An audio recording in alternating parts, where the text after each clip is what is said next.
First things first, can we talk about how bad the cover art for this game is? There's nothing going on, it's literally just her face. Hopefully that's not an indication of things to come. This is PAX Perspective Video Game Edition, Episode 2. Roll the thing.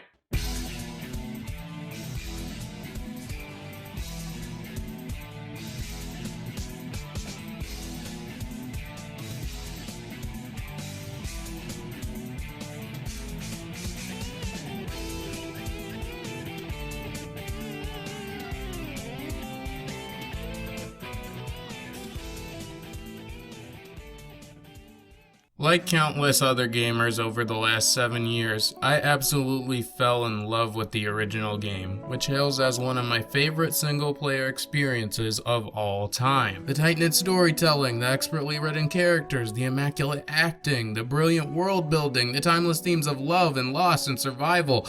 What's there not to love about the first game? So you can imagine when the original teaser for the sequel dropped at E3 2017, the hype thrusters were through the roof. After several delays, pushbacks, and unfortunate leaks by disgruntled Naughty Dog employees, my anticipation began to fade. I told myself for weeks I wanted nothing to do with it, but ultimately decided I owed it to myself as a die-hard fan of the original to at least give the sequel a try. In hindsight, this was definitely the right choice. I'm glad I played this game to get my own thoughts. So after all this anticipation, how does the game stack up? The Last of Us 2 is a bold, unapologetic, take it or leave it type of game. Some people love it, some hate it, some are paid to like it, and others just hate it out of spite for everything it and Naughty Dog stand for. My opinion more or less falls right in the middle. This is by no means a masterpiece, nor is it the worst game of this console generation. It's just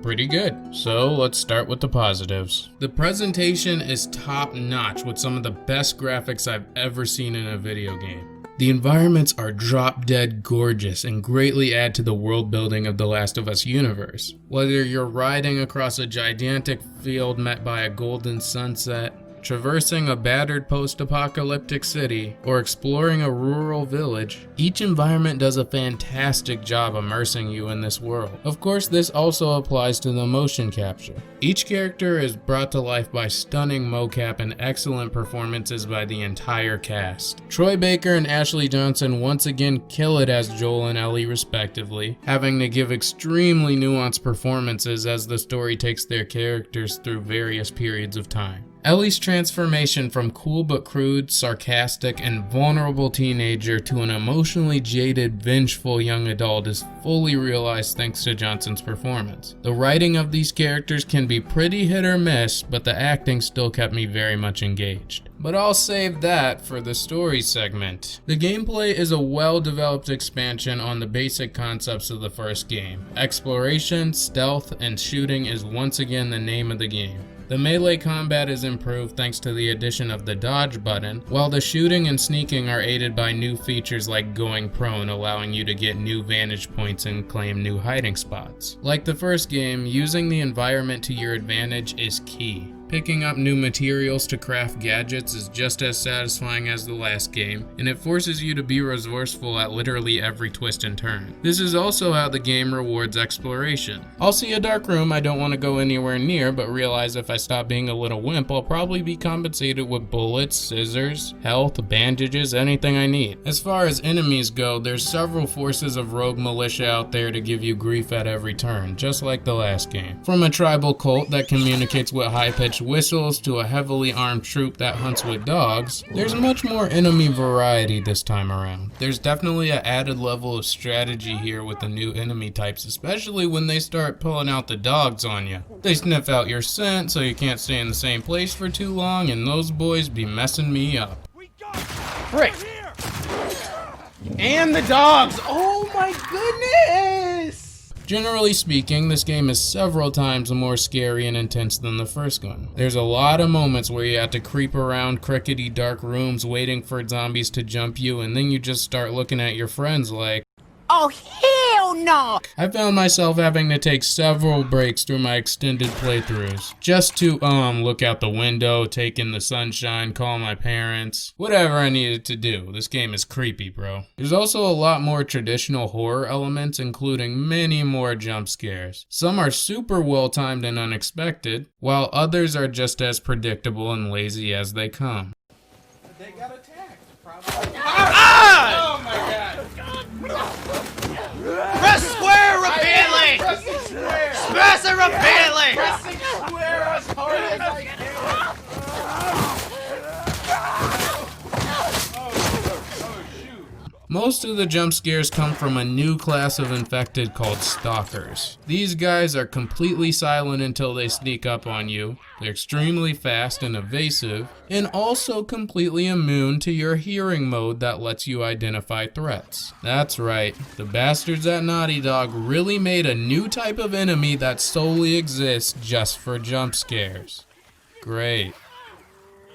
I really have to give credit to the sound design though. Every kind of infected zombie sounds unique and equally horrifying. It really helps make the game that much scarier and ensure that I won't be able to sleep peacefully for a couple weeks without hearing those darn screams over and over and over.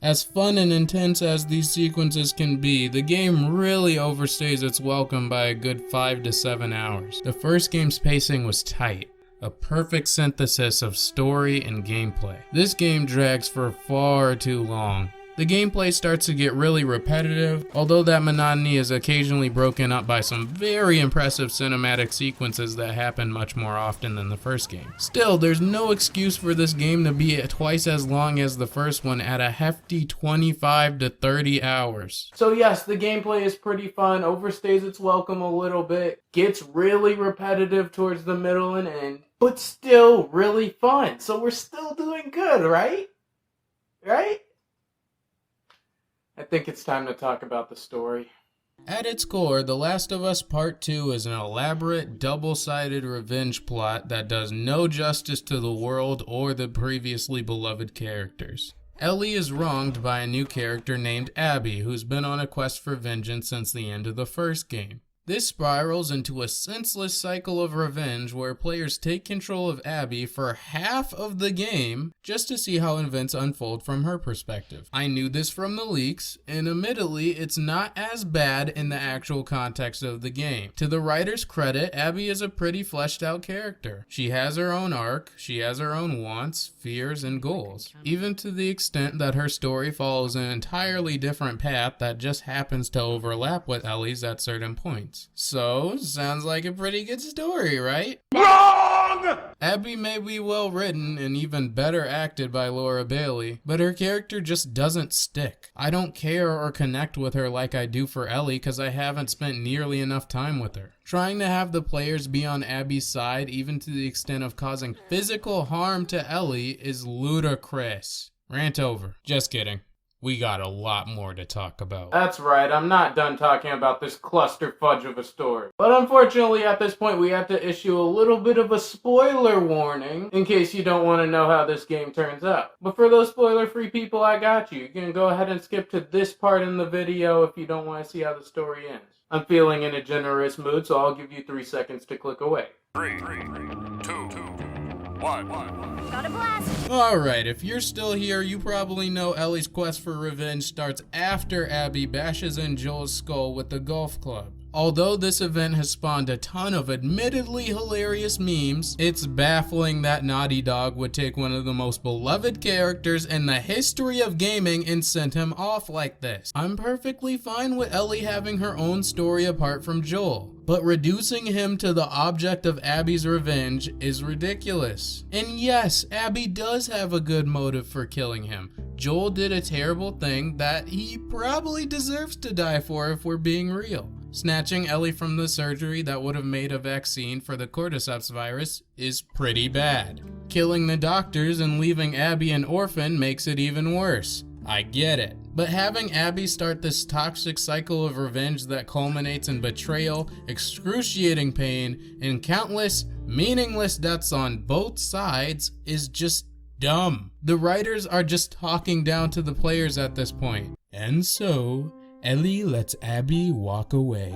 Her toxic obsession with vengeance caused her beloved to walk out on her with her infant son. And now, with no vengeance, no father figure, and no girlfriend, Ellie learns that revenge and violence, hear me out here, is not the answer.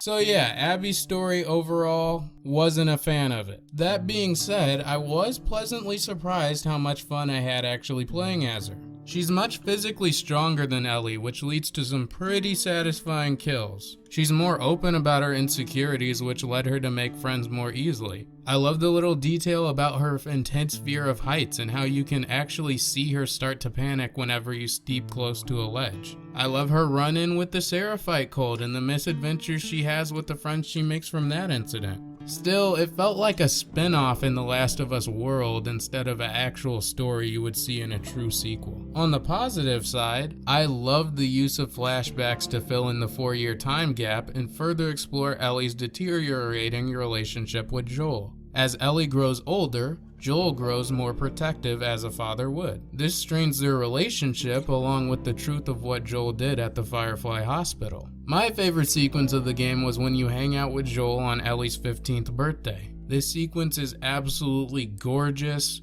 heartwarming, and relaxing, aka the complete opposite of the rest of the game, and made me miss the good old days when this series was just about Joel and Ellie, an aging father bonding with his surrogate daughter while persevering through unimaginable peril. Good time. No, not that one. Unrelated note, but I'd be remiss if I didn't mention this. This game has one of the worst boss fights I've played in years. I talked about the gameplay getting repetitive earlier in the review, but oh my goodness, if I don't mention this boss, I'm gonna explode. You have to fight this cluster fudge of a monster in the deep, dark depths of this hospital, and you just have to run around the entire time while you just blindly shoot at him, waiting for him to die, and there's no health bar, so you don't know if your stuff is really doing that much damage, of course. And then midway through the fight, he spawns this armored stalker that runs away the entire time and that just pops up at random times just to mess you up and make sure you get eaten. So you're running away this entire time playing a pseudo Tom and Jerry game while just blindly shooting at her, and you're running away and you can't see crap. You don't know what the heck is going on. And then you finally kill this bloated monstrosity only to sneak through a couple vents and get pulled down by that same bastard who wouldn't stop chasing you earlier. And then you have this repetitive, boring, uninspired fight in the hallways, and he just keeps running away the entire time and throwing projectile spores. This game kills me! All that being said, I still had fun with this game, believe it or not. The story is a mess, and the pacing makes the game feel like an utter chore by the end, but I can't look past the really good times I had exploring these beautiful environments, or the thrill I had brutally slaying my enemies. Shit! God damn it! Overall, I'm gonna give The Last of Us Part 2 3 packs out of 5. So those are my thoughts on The Last of Us Part 2. What are you doing making it to the end of the video and not leaving a like or subscribing, man? That's not cool. In all seriousness, I appreciate you guys. I promise this time the Smash Bros video is next. I promise. In the meantime, let me know in the comments what you thought of The Last of Us Part 2, how you like the first game, how you think it stacks up. You can follow me in the social media links in the description. As always, I am Pack. Thanks so much for hearing my perspective, and I'm out for now.